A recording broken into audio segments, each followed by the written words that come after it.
Bitcoin doesn't care. You can be software and you can own money. Software can own money. Let me say that again. Software can own money. We don't know what that does, but let me give you just one example.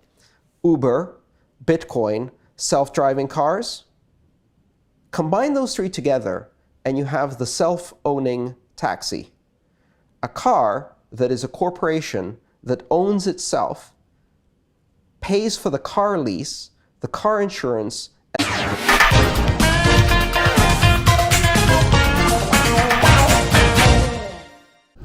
Michael, if you would make a list of the companies who are currently winning the mobile revolution, who are they?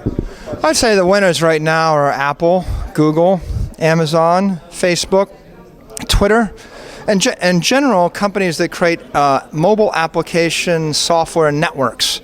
Yeah, but I heard your speech and you said the winner mobile is at the moment Apple, Apple and Apple. That's how I understood it. And the rest is basically playing second viol or doesn't know how to basically get into the market. Well, I think we're chapter 1 of the mobile wave and there's probably 12 chapters.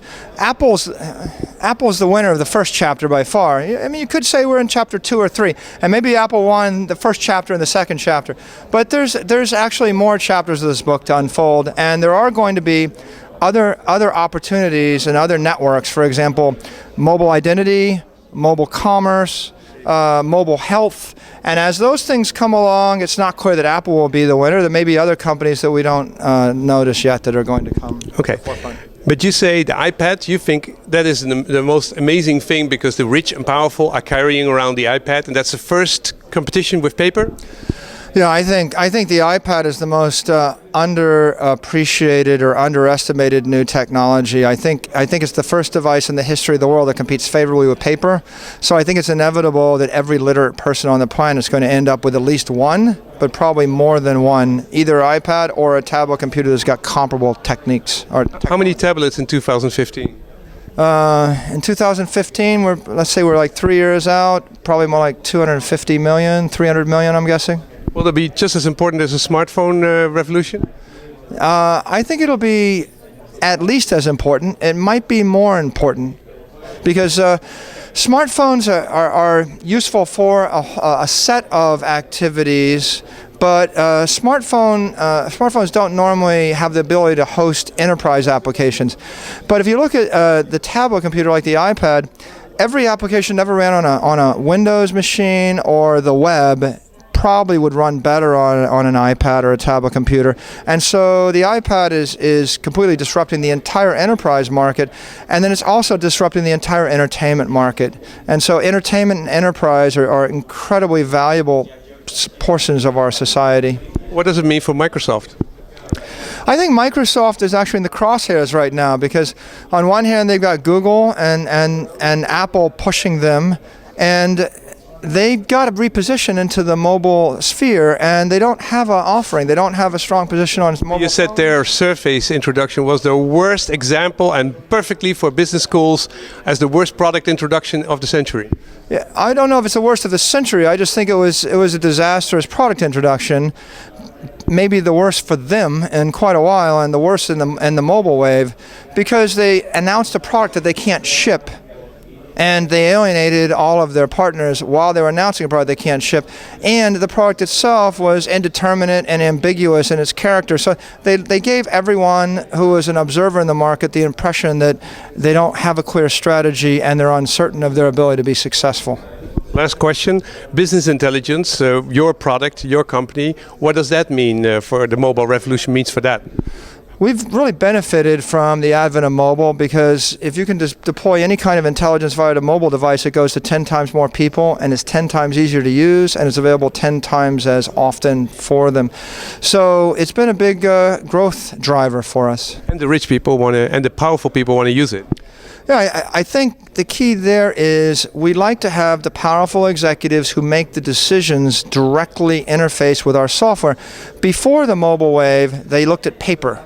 And so if you think about everything you read on paper, every book you've read, you don't actually know what company built the printing press, nor do you care.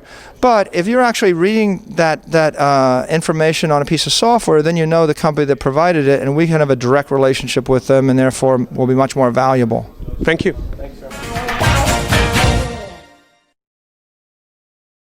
Now, imagine a world where a Harvard education is available only through a mobile device, and physical products like remote controls and bookshelves have been replaced by mobile software. That may not be such a distant reality, according to MicroStrategy CEO Michael Saylor, author of The Mobile Wave. MicroStrategy has already been mapping out a new future for intelligent software for the last 15 years. But in his book, Saylor explains how mobile is coming to dominate computing. Our editor-at-large, Corey Johnson, spoke with him about the concept and asked why he believes mobile will alter life as we know. I mean, the theme of the mobile wave is every company is becoming a software company, whether they like it or not, to the extent that they provide a good or a service that touches the consumer. So unless you have a diamond mine or an oil well, you better become a good software company. And clearly, Google, Facebook, Apple are the winners. The losers are companies that need to be great software companies, but either in denial and they're hoping that this is not going to happen, or they're just incapable of developing great software skills. What things die? What businesses go away? I mean, is that happening already? Businesses that are based upon local, average, or mediocre provision of goods and services.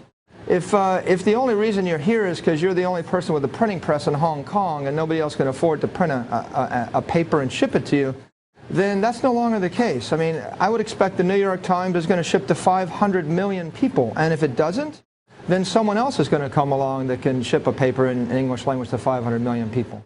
So I think you can't hide behind local rules, local laws, local material constraints, and local labor constraints anymore. You have to be prepared for a global, very competitive world where the single best person in the world is probably going to ship their software every single place it might possibly go. It also seems like a lot of physical things, those things that remain, will have to be connected in mobile ways that we're not thinking about right now. Yeah, I think if we take something as simple as a key, right? In the electromechanical world, a key opens a door. It's pretty clear that sometime in the near future, your smartphone is going to become a key. And if I can actually open my apartment with a piece of software on my smartphone, I can flick the key to 25 people. I can create a key that only opens the door to my apartment when I'm not there, or a key that only opens the apartment from 9 to 5 when I am there. At that point, keys are all on a network, and someone's going to be running a server that's got 1 billion keys networked into it, and they'll be running all the software to open and close all those doors.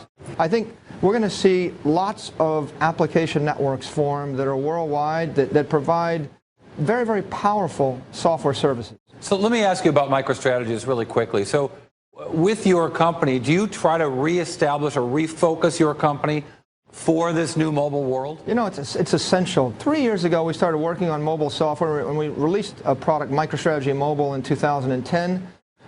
It's now evolved to be a mobile application platform.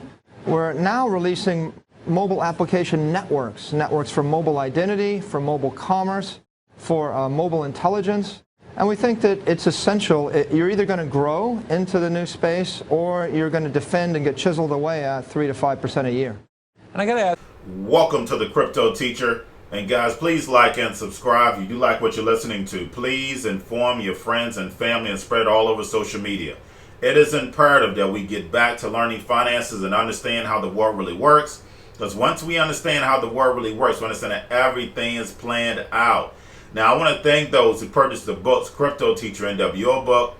Also, those who donated to the Cash App. Also, Patreon, much love. And also those who are blowing the store up, much love to you. And guys, we want to get into something very important, especially for this week. Now, basically right now, we're getting into Bitcoin and cryptos. Bitcoin right now is ticking a little up, over 11,000. Also, XRP is showing a little life. Now, basically, of course, what are we focused on? XRP, stablecoins. Tether got pumped again, guys. Again, another 200 million again. So, and then also basically we look at XRP, stablecoins, volume. Now, something very important, basically the ECB came out and said they're going to be pumping more liquidity. Guys, that's going to help everybody. Remember, we're in a global system. Plus, the Fed is going to be, of course, cutting checks on Tuesday. So that's even more liquidity. But we know for a fact what? At the end of the month, we still have CME, BitMEX, OKEX, all of them. So we are going to have a pullback. But for right now, guys, we should get a pump going forward. So make sure you're looking out for that, getting yourself in position. Now, a lot of people have asked me about MicroStrategy, the actual goal of what they're doing. Now, basically, if you look Michael Saylor, basically how his outlook is, that's the reason why I did these videos, because you have to go to the past to see what somebody, whether they have vision or not. So he already knows where this is going. Guys, software is going to own money. So that's the reason why he's big invested in Bitcoin. So we have to understand that software is going to own money with no humanity. And I talk about this all the time, and you guys know that. But make sure, just like I said, when this rides up, well, all the masses coming in, we leaving out. That's how it goes. But the fact is that these cryptos are not for us. These cryptos are for the automation, the robots. So then therefore it's all intertwined. These smart cities, guys, that's all this is about. That's all it is. And basically you're just going to be in a system with the robots, AI, automation. But I just want to make sure that we understand where this is going, and his vision is great. That's the reason why I played those videos of him talking about Apple, talking about the software, and then matching it up with Bitcoin, because that's all it's about, guys. Data, cloud, all this, the satellites, that's all this is about, is getting these smart cities where you don't have to worry about humanity being involved in it. Now, basically, getting over into crypto news, we have a little news. Basically, we have, of course, Ethereum 2.0 wins the support of Essential with baseline support. Ethereum is going to be so big, guys. Just make sure you're keeping an eye on that. Basically, we have Dash focusing on a new platform. Put in a network where? In the cloud, guys. In the cloud. We know this cloud service is going to be so big when you have all this data. They're going to know what you want to buy before you buy. Remember, we're creatures of habit. And then, of course, guys, I do a video yesterday, and what comes out today? An article about bribery and how blockchain can stop it.